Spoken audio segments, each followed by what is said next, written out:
What's up, YouTube? It's your boy Meditating Monkey through here, and this video is just a few reasons why I think Throne of Liberty is going to be probably the biggest game out for MMO genres and just within the next couple years.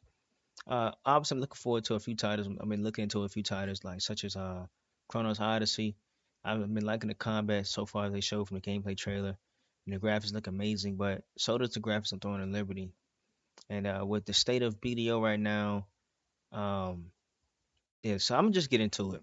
So first thing is first, I've been telling my brother and all my friends that I play with on PlayStation, for the past 6 months now that when Throne of Liberty comes out, I promise you, I will be deleting Black Desert Online. No one believed me. No one believed me until Throne of Liberty's beta came out and we all played it. All right. And they was like, shit, I see why you finna delete Black Desert. This shit is amazing. Like they thought I was bullshit. A lot of people thought I was bullshit when they said I'm really gonna delete Black Desert. Like I love Black Desert's combat system, but for one, the story doesn't make any fucking sense because you can just skip past certain parts of the story or not even do certain parts of the story to progress through the game.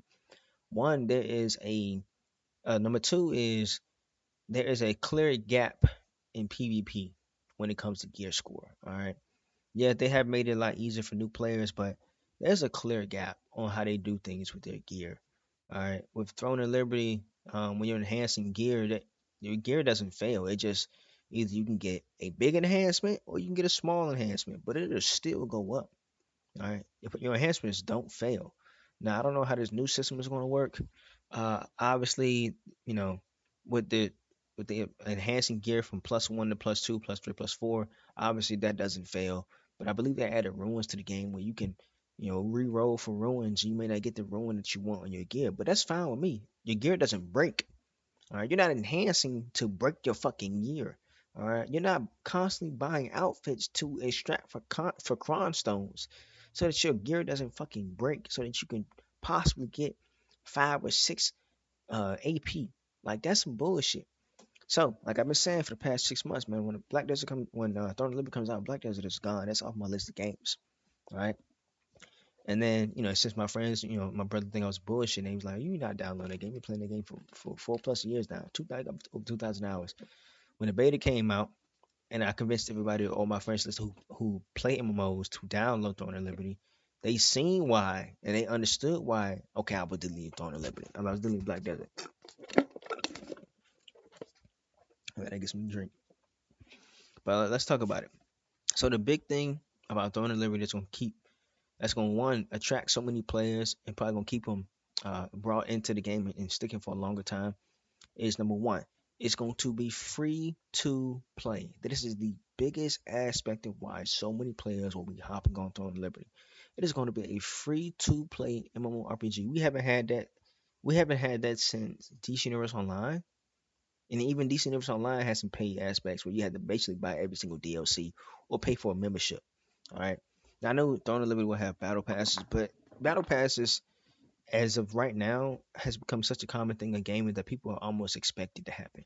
I'm fine with a battle pass. I'm fine with a leveling log. You know how they purchase leveling at one time, so I'm fine with that. Number two, there is no set class system. All right, it is a role-based game where the only way to change your classes is to literally just change your weapons. All right, you can be a self-healing tank. You can be a DPS slash healer. You can be a pure DPS. You can be a DPS slash tank. Like the options are not endless, but the options are there. Like um, you can build your skills and your skills based on what weapons you have, like what kind of role you want to play. All right. And then there's three main roles: healer, DPS, tank. But you can kind of mix and match how you want to do it. You can be a pure healer, or you can be a DPS healer, or you can be a pure tank, or you can be a DPS tank, or you can be a healing tank. You can be a pure DPS, or you can be a DPS slash healer. You see what I'm saying? So like, there's the options are there. Um, Another thing is I've been noticing, especially with the player base and with the recent news articles and YouTube videos is um the new map, the new combat, plus the map expansion, plus the overall feedback that developers who have been receiving from players has been reciprocated. Like people complain, like like 6 months, people were complaining about how the combat system just felt stale and it didn't feel fluid. Then they updated the combat system, and people were loving the new combat system. Like I love this interaction that players can complain about something. Not necessarily like a bad complaint, but like we can make statements about their game, and they can take that as constructive feedback and make appropriate changes to their game. Like I love that. Black Desert Online, when it comes to North America, if it comes to North America, it comes pretty much with Black Desert Online. If it comes anywhere that's not Korea, they not listening to us, bro. They don't give a fuck about the rest of the world, even though we provide so much income for these folks. They don't give a fuck about the rest of the world. It's basically what do the Koreans want? Let's provide them what they want.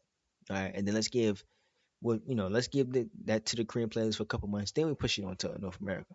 Don't even get me started on the state of console. Console don't get updates for shit. All right. By the time we get an update, it has already been out for 6 months already. All right. It is wild. All right. With Throne of Liberty, NCSoft has already stated that they're trying to keep the updates for Korea and the rest of the world as close as possible. All right. Granted, yes, they may have it for a couple weeks, right? Because again, it's a Korean company, may have it for a couple weeks before us, but they're trying to keep the updates as close as possible because they understand that the rest of the world, we are a big market for them, all right, in terms of making money, all right. And I'm cool with that. I'm cool with paying for services inside of a game if I like the game. Two, if the company is listening to the player base, and three, if I truly believe that the company has a future.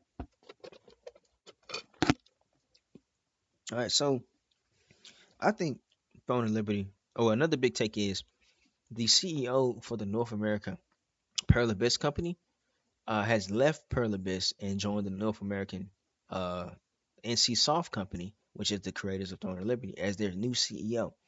So, from my point of view, just looking at it from an objective standpoint, the reason why I think she moved companies was one, Pearl Abyss North America doesn't have much influence on the state of Black Desert, whereas NC Soft probably has North American side has probably has a bigger player base on the North American scale, so she probably has more influence to get things done, and obviously more money or whatever, But she probably has more influence to get things done. So I'm looking forward to that. You have someone who is a great businesswoman who joined in another company to get shit done. All right, and so I'm looking forward to that. But that's just my hot take on things, man. I think Throne Living is going to be a big. I think it's going to be a massive hit globally. All right, I already have the early access. um, Even new players who come in, like if you don't have the early access, you start on October the 1st. You can still switch service to the early access if your friends have bought early access and you wanna get in with them and catch up with them and play with them. You can always switch over. It's no big deal. Um, Gear progression, yeah, you'll be 5 days behind, but hell, most people working 9 to 5, so shit. If you know Hell, most people working 9 to 5, so you may be able to catch up. You may not be able to catch up. Hey, you may take a little bit, a minute to catch up, but that's fine. Like, and I think people that didn't buy the early access and that actually said, "Fuck, I'm gonna keep my $40." I think they'll have just as much of an advantage as the early access players because they can say, "Hey, well, I got $40 I can spend on Lucent. I'm gonna just go ahead and drop 20 on Lucent." You see what I'm saying? Or something like that. Something to that aspect. Um, but yeah, I mean, I think Throne of Liberty is gonna be a massive hit. It's free to play. There's no set classes. They listen to the player base. They make the appropriate changes. There's basically double the size of the map.